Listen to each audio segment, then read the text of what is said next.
What if I told you someone's death was already written? Not in some book, not by a doctor, but seen through the eyes of a monk, deep in the silence of the mountains, during a meditation so powerful it could glimpse the future. And what if that death was undone, not by medicine, not by magic, but by something so small, so selfless, most people would have walked past it without even noticing. This is the story of a young disciple who was supposed to die in exactly 8 days, but instead lived a long and peaceful life, all because of a decision he made by a river and a handful of ants. What happened? Why did the monk's vision fail for the first time ever? Let's begin.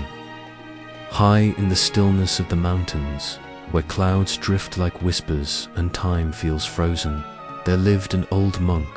People said he could see things others couldn't, not ghosts or spirits, but glimpses of the future. He didn't speak much. He didn't seek attention.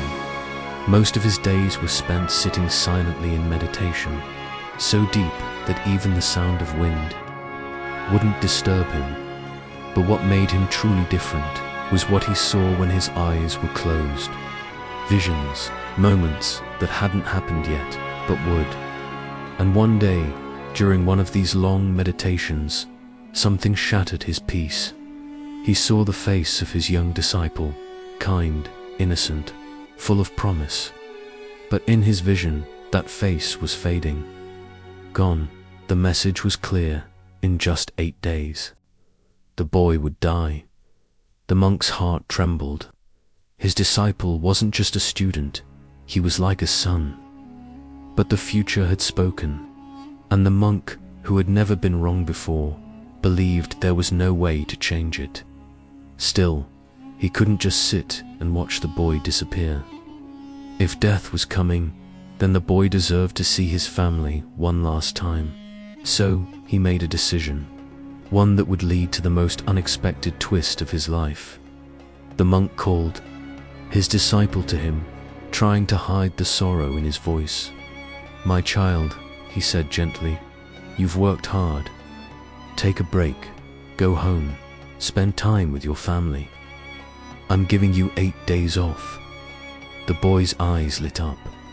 "Really? That's wonderful, Master. I've been missing home so much lately." He smiled, that innocent, unshaken smile of someone who had no idea that time was running out.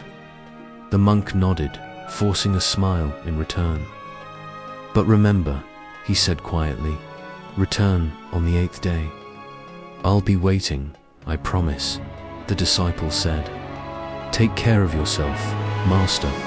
I'll be back soon." With that, he gathered his things and walked down the path, light-footed and full of joy. He didn't notice the way his master watched him go, how his shoulders slumped, how his eyes lingered long after the boy had vanished into the trees. The monk stood there, alone, listening to the wind rustle the leaves. 8 days, that's all he had left to remember him by. The young disciple walked for hours, winding through thick forests and rocky paths, humming softly to himself. The mountains, the trees, the skies, everything felt alive, free. After a long walk, he stopped by the bank of a quiet stream to rest and drink some water. As he bent down, something caught his eye. A small mound near the riverbank, crawling with life. An ant's cave, thousands of tiny ants moving in and out, carrying bits of food, building their home, completely unaware of the danger creeping toward them. The water level was rising fast. The disciple's smile faded. He looked up. Storm clouds still hung over the mountains. It had rained heavily for days, and now the river's gentle flow had turned unpredictable and strong.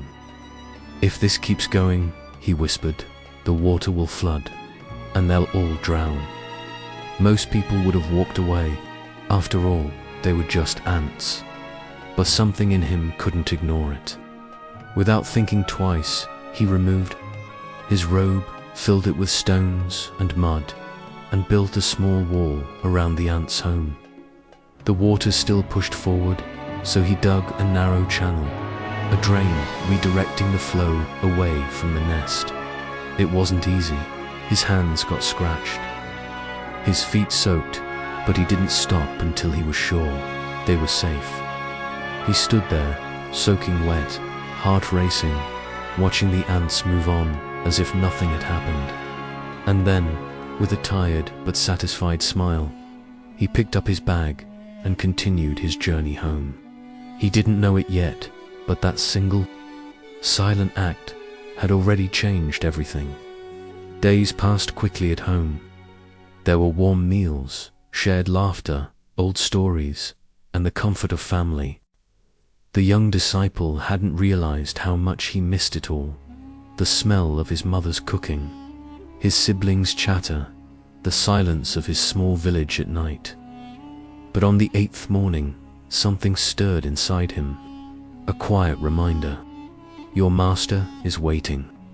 He packed his things and said goodbye, promising to return soon. His family waved from the doorway as he set off, unaware that according to fate, he should have already been gone forever. Meanwhile, back in the mountains, the old monk's heart grew heavier with each passing hour. 8 days had come and gone. Now it was evening on the 9th day. The monk sat alone outside the monastery, staring into the horizon. The air felt colder than usual. He didn't move, didn't blink, just waited. Had the vision been right after all? Had the boy already left this world, somewhere out there, alone? Just then, a sound, soft footsteps, gravel shifting, a silhouette coming down the trail. The monk squinted, held his breath, and then he saw it. That same cheerful walk, that same innocent face. It was him, alive. The monk stood up in shock, his heart pounding. He ran forward, wrapped the boy in his arms, and held him tight, as if to make sure he was real. Tears welled in his eyes. But there was one question racing through his mind. How? His visions had never been wrong. What had changed? The monk could barely believe what he was seeing. For decades, every glimpse he'd ever had during meditation, every warning, every sign had come true. But now, standing before him, smiling and alive, was the boy who should have been gone. He pulled back, looked the disciple in the eyes, and asked, almost breathlessly, "Tell me, what happened during these 8 days?" The disciple paused, thinking. "I went straight home like you said," he began. "The journey was peaceful, except for something small, maybe even silly." He scratched his head, almost laughing at the memory. "There was a moment by the river. I saw an ant cave, and the water was rising fast. I couldn't just leave them, so I built a wall to protect them, dug a drain to shift the water away. That's all." The monk went still. In that exact moment, everything made sense. The vision had been right. Death had been coming. But life had changed its course the moment the disciple chose to save lives other than his own. Not for praise, not for reward, just because it felt right. He had altered the karmic balance, and in doing so, he'd rewritten his fate. The monk closed his eyes, overwhelmed with quiet awe. A boy who was supposed to die had unknowingly saved himself by saving a few helpless ants. Some would call it luck, others coincidence, but the old monk knew better. This was karma, not the dramatic kind people fear, but the quiet, patient kind that watches every intention, every choice, every silent act of compassion. The disciple hadn't saved the ants for glory. He hadn't even thought twice. But that small moment, that pure, selfless act, had created a ripple far greater than he could ever imagine. Because in the eyes of the universe, no life is too small, and no act of kindness goes unnoticed. By saving the ants, he had accumulated something deeper than time. Grace, the grace that shields. The grace that delays suffering. The grace that bends fate in your favor when logic says it should break. He had exchanged 8 days of certain death for a lifetime of peace, all without knowing it.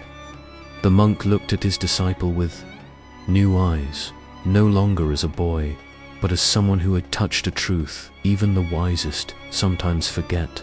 To save others is often to save yourself. In life we chase so many things: success, security, survival. But sometimes it's the smallest, quietest acts that bring the biggest shifts. The disciple didn't escape death with medicine or magic. He didn't beg or bargain. He simply saw suffering and chose to ease it. That one decision, to protect the helpless, gave him more than just time. It gave him a life full of blessings, peace, and protection he'd never even realize he had. And that's what this story truly reminds us. Kindness is never wasted. Good karma isn't loud, but it's powerful. When you light someone else's path, even if it's just an ant's, your own journey begins to glow. Because fate may be written, but compassion holds the pen. In a world full of rushing and noise, the quiet choice to help, to protect, to act from the heart, that's the kind of power that changes everything. So the next time you're faced with a choice, walk away or step in, ignore or uplift, remember this: even the smallest act can echo into eternity. And sometimes, the life you save might just be your own. Karma doesn't shout, it doesn't rush, it doesn't always strike instantly, but it remembers every thought, every intention, every selfless act tucked quietly into your day. While the world measures success in money, fame, and noise, karma measures something far more delicate: the heart behind your actions. The disciples' act wasn't dramatic. It wasn't witnessed by crowds or captured in stories. It was quiet, humble, forgotten by everyone, except the universe. And that's the secret. We often look for miracles in the skies, in temples, in dreams. But sometimes miracles are born when your hands get muddy to save something that can't even thank you. This isn't just a story about a monk or a student. It's about us, because at some point we'll all face a moment, one tiny choice, that could rewrite everything. So be the one who chooses to protect, to help, to care, even when no one's watching, even when the world says it doesn't matter. Because karma is always watching, and when grace comes, it comes quietly, like footsteps in the forest, returning a life you never knew you could still have.